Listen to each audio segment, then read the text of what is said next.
बिस्मिल्लाहिर्रहमानिर्रहीम अस्सलामु अलैकुम।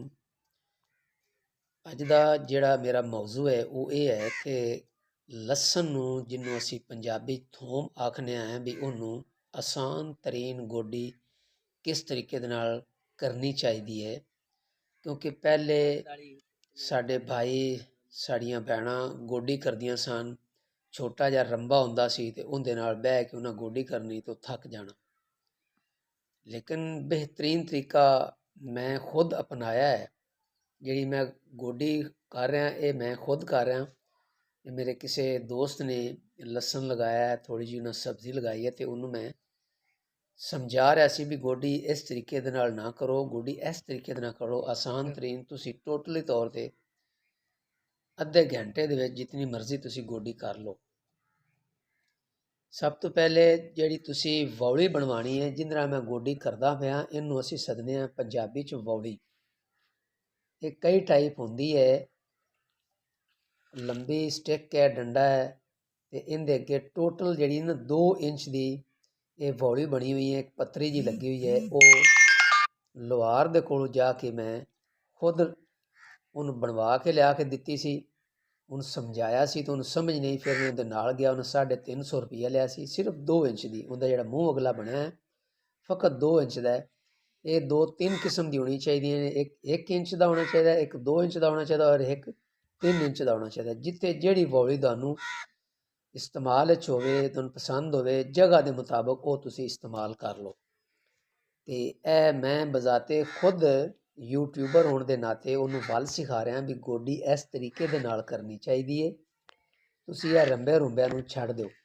हुण इहदे नाल मैं गोडी कीती जा रहा तो पिछे पिछे मैं हटदा जा रहा। तुसीं वेखो भी मिनट लगता जा रहा, स्पीडो स्पीड हो रही है।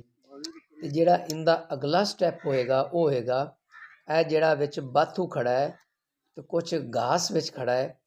ये जदों खेली का दरमियान का जिहड़ा हिस्सा है ये मैं जदों कंप्लीट कर लवांगा तो फिर मैं बैठ के ते अपने हथ दियाँ पोरियां नाल उंगलियां दे नाल ये जिहड़ा बाथू है या कोई घास वगैरह है यह जिस तरीके दे नाल होना है मैं पटिया है इनू फिर इस तरह छिक देवांगा।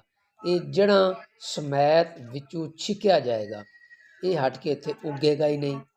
जदों नहीं उगेगा फिर मैं यह जिहड़ी गोडी करदा पिया ना ये गोडी मैं दरमियान चों सारी करके सोहणे तरीके दे नाल फिर इहो वौली नूं मैं लैके दोनों साइडों ते थोम लगा है, दरमियान जिहड़ी खेली है इनू फिर मैं ढा देंगा, इनू गिरा देंगा। इहदे विच मैं गोडी करांगा। ये तो वैसे ही पोली है, जदों इहदे च गोडी करांगा वो अद्धी मिट्टी जिहड़ी है खेड़ी की होरली साइड ते आ जाएगी और अद्धी मिट्टी जिहड़ी है वो खेड़ी की परली साइड ते आ जाएगी।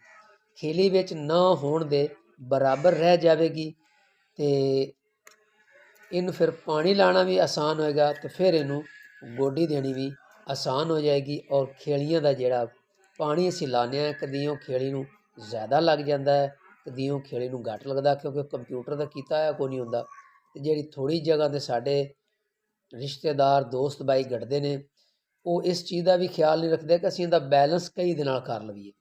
तो लिहाजा अगर बैलेंस स्टार्ट तो ना कीता आया होवे तो मोड़ा दरमियान च हुण मैं करदा पिया ना तो दरमियान मिट्टी ये 2 दिन 3 दिन इस तरह रहेगी, ये सुक जाएगी, खत्म हो जाएगा। फिर मैं उन्नी देर नूं हाथ दे नाल खेड़ी दे उत्तों पट के जो पट देंगा तो फिर एक खेड़ी के दरमियान च लावांगा, क्योंकि एक लसन की जिहड़ी पोरी लाई है तो दरमियान खेड़ी आ गई तो दूई साइड ते खेड़ी का जिहड़ा लसन है उहदे च कम से कम 6 इंच का फासला है घट तो घट।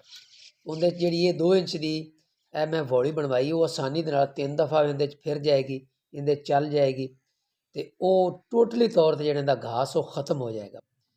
जदों भी गोडी करनी है उन अच्छे तरीके नाल सुका के उन्होंने गोबर वगैरह आली वगैरह उन्होंने दे के थोड़ी जी DAP लैके हालात के मुताबिक जितनी जमीन होवे उन्होंने सट्टो, गोबर सट्टो तो नाल ही तुसी यूरिया सट के उन फिर भी 2 दिन सोका दे के सुका के फिर उन्होंने पानी दे दो। अगर 2 गोडियां सोहणे तरीके दे नाल अगर तुसी कर लो, फकत 2 गोडियां ते तीसरी आखिरी गोडी तुहानूं करनी पैंदी 6 महीनों दे विच। साडे बाज़ दोस्त अहबाब आदमी होंदे ने, खवातीन होंदियां ने, वो की करदे ने भी वो गोडी भी करदे ने ते ना होए वर्गी करदे ने। ਉਹ 10-10 ਗੋਡੀਆਂ ਕਰਦੇ ਨੇ ਤਾਂ ਥੱਕ ਜਾਂਦੇ ਨੇ। ਵਜ੍ਹਾ ਉਹਨਾਂ ਨੂੰ ਗੋਡੀ ਕਰਨੀ ਨਹੀਂ ਆਉਂਦੀ। ਗੋਡੀ ਤੁਸੀਂ ਜਦਣ ਵੀ ਕਰਨੀ, ਉਹਦੇ ਵਿੱਚ ਇੱਕ ਤੀਲਾ ਵੀ ਘਾਸ ਦਾ ਜਾਂ ਗੰਦ ਦਾ ਨਹੀਂ ਹੋਣਾ ਚਾਹੀਦਾ। ਇਹ ਹੁਣ ਦਰਮਿਆਨ 'ਚ ਹੋ ਰਹੀ ਹੈ, ਫਿਰ ਬੈਠ ਕੇ ਇਹਦੇ 'ਚੋਂ ਬਗੈਰ ਕਿਸੇ ਔਜ਼ਾਰ ਤੋਂ ਵਿੱਚੋਂ ਗੰਦ ਛਿੱਕ ਲਵਾਂਗੇ, ਛਿੱਕ ਕੇ ਬਾਹਰ ਸਿੱਟ ਦੇਵਾਂਗੇ ਜੜ੍ਹਾਂ ਸਮੇਤ। ਫਿਰ ਉਹਨੂੰ ਗੋਡੀ ਕਰਾਂਗੇ, ਉਹਨੂੰ ਕਹਿਣਾ ਵੀ ਇੱਕ ਗੋਡੀ ਕੰਪਲੀਟ ਹੋ ਗਈ ਹੈ। ਫਿਰ ਉਹਨੂੰ 2 ਦਿਨ ਧੁੱਪ ਲਵਾਉਣੀ, ਉਹਨੂੰ ਸੁਕਾ ਕੇ ਫਿਰ DAP, ਗੋਬਰ, ਯੂਰੀਆ ਉਹਨੂੰ ਸੱਟਣੀ ਥੋਮ ਨੂੰ, ਤੇ ਫਿਰ ਉਹਨੂੰ ਪਾਣੀ ਲਾਣਾ। ਫਿਰ 10 ਦਿਨਾਂ ਤੋਂ ਬਾਅਦ ਜਾਂ 15 ਦਿਨਾਂ ਤੋਂ ਬਾਅਦ ਉਹਨੂੰ ਫਿਰ ਗੋਡੀ ਕਰਨੀ ਹੈ ਇਸੇ ਤਰੀਕੇ ਦੇ ਨਾਲ। ਉਸ ਤੋਂ ਕੋਈ ਗੋਡੀ ਦੀ ਜ਼ਰੂਰਤ ਹੀ ਨਹੀਂ ਪੈਂਦੀ 6 ਮਹੀਨੇ। ਅਗਰ ਇੱਕ ਗੋਡੀ ਤੁਸੀਂ ਸਹੀ ਕਰੋ ਤਾਂ ਪਿੱਛੇ 2 ਗੋਡੀਆਂ ਰਹਿ ਜਾਂਦੀਆਂ ਨੇ। ਇਹ ਤੁਹਾਡੀ ਗੋਡੀ 'ਤੇ ਮੁਨਹਸਰ ਹੁੰਦਾ ਹੈ। ਜੇ ਤੁਹਾਡੇ ਕੋਲ ਜ਼ਿਆਦਾ ਪੈਸੇ ਨੇ ਤਾਂ ਤੁਸੀਂ ਦਿੱਤੀ ਜਾਓ ਅਤੇ ਗੋਡੀਆਂ ਕਰਵਾਈ ਜਾਓ। ਲਿਹਾਜ਼ਾ ਇਹ ਇਸ ਤਰੀਕੇ ਦੇ ਨਾਲ ਵੀ ਗੋਡੀ ਹੋ ਜਾਂਦੀ, ਤੇ ਇਹਨੂੰ ਇੱਕ ਜਗ੍ਹਾ 'ਤੇ ਨੱਪ ਕੇ ਤੁਸੀਂ ਛਿੱਕੀ ਜਾਓ ਪਿੱਛੋਂ ਤੋੜ ਤਿਕਰ, ਤੇ ਉਸ ਤਰੀਕੇ ਦੇ ਨਾਲ ਵੀ ਗੋਡੀ ਹੋ ਜਾਂਦੀ। ਇਹ ਕੋਈ ਪਰੇਸ਼ਾਨੀ, ਟੋਟਲ ਇਹ 10-12 ਖੇਲੀਆਂ ਨੇ, ਉਹਨਾਂ 10-12 ਖੇਲੀਆਂ 'ਤੇ 10 ਮਿੰਟ ਵੀ ਨਹੀਂ ਲੱਗੇ। ਲਿਹਾਜ਼ਾ ਇਹ ਆਸਾਨ ਤਰੀਕਾ ਹੈ ਤੇ ਗੋਡੀ ਕਰਨ ਦਾ VIP ਤਰੀਕਾ ਹੈ ਕਿ ਤੁਸੀਂ ਵੀ ਜਿਹੜੀ ਗੋਡੀ ਕਰਨੀ ਹੈ ਤੇ ਜਿਹੜੀ ਵੌਲੀ ਬਣਵਾਉਣੀ, ਅਸੀਂ ਉਹਨੂੰ ਵੌਲੀ ਪੰਜਾਬੀ ਸੱਦਦੇ ਹਾਂ। ਉਹਦਾ ਜਿਹੜਾ ਅਗਲਾ ਫਾੜੇ ਦਾ ਹਿੱਸਾ ਹੁੰਦਾ ਹੈ ਉਹ 1 ਇੰਚ ਵਾਲੀ ਵੀ ਬਣਵਾ ਲਓ ਤੇ 2 ਇੰਚ ਵਾਲੀ ਬਣਵਾ ਲਓ ਤੇ 3 ਇੰਚ ਵਾਲੀ ਬਣਵਾ ਲਓ। ਜਿੱਥੇ ਜਿਹੜੀ ਤੁਹਾਨੂੰ ਜ਼ਰੂਰਤ ਹੋਵੇ, ਜਿਹੜੇ ਪੌਦਾ ਕੱਟਿਆ ਨਾ ਜਾਵੇ, ਉੱਥੇ ਉਹ ਵੌਲੀ ਚੁੱਕੋ, ਉਹਨੂੰ ਉਹ ਇਸਤੇਮਾਲ ਕਰ ਲਓ। ਮਾਰਕੀਟ 'ਚ ਜਿਹੜੀ ਵੌਲੀ ਸਾਨੂੰ ਮਿਲਦੀ ਹੈ ਉਹ ਕਮ ਅਜ਼ ਕਮ 4 ਇੰਚ ਦੀ ਮਿਲਦੀ ਹੈ, ਤੇ ਔਜ਼ਾਰ ਜਿਹੜੇ ਜ਼ਿਮੀਦਾਰ ਹੁੰਦੇ ਨੇ ਉਹ ਸਾਨੂੰ ਖੁਦ ਬਣਵਾਉਣੇ ਪੈਂਦੇ ਨੇ, ਤਾਂ ਜਾ ਕੇ ਕਮਾਈ ਹੁੰਦੀ, ਤਾਂ ਜਾ ਕੇ ਇਨਕਮ ਸਾਨੂੰ ਮਿਲਦੀ ਹੈ। ਤੇ ਮੈਂ ਸੋਚਿਆ ਵੀ ਇਹ ਮੈਂ ਆਪਣੇ ਪਿਆਰੇ ਮੁਹੱਬਤ ਕਰਨ ਵਾਲਿਆਂ ਨੂੰ ਦੱਸਾਂ ਵੀ ਔਜ਼ਾਰ ਹੀ ਬਣਾਉਣੇ ਨੇ ਤੇ ਗੋਡੀ ਇੰਝ ਕਰਨੀ ਹੈ। ਅਗਰ ਮੇਰੀ ਵੀਡੀਓ ਤੁਹਾਨੂੰ ਪਸੰਦ ਆਏ, ਲਾਈਕ ਸ਼ੇਅਰ ਜ਼ਰੂਰ ਕਰਨਾ, ਔਰ ਕਮੈਂਟ ਸੈਕਸ਼ਨ अपने राय का इजहार भी करना। अल्लाह हाफिज़।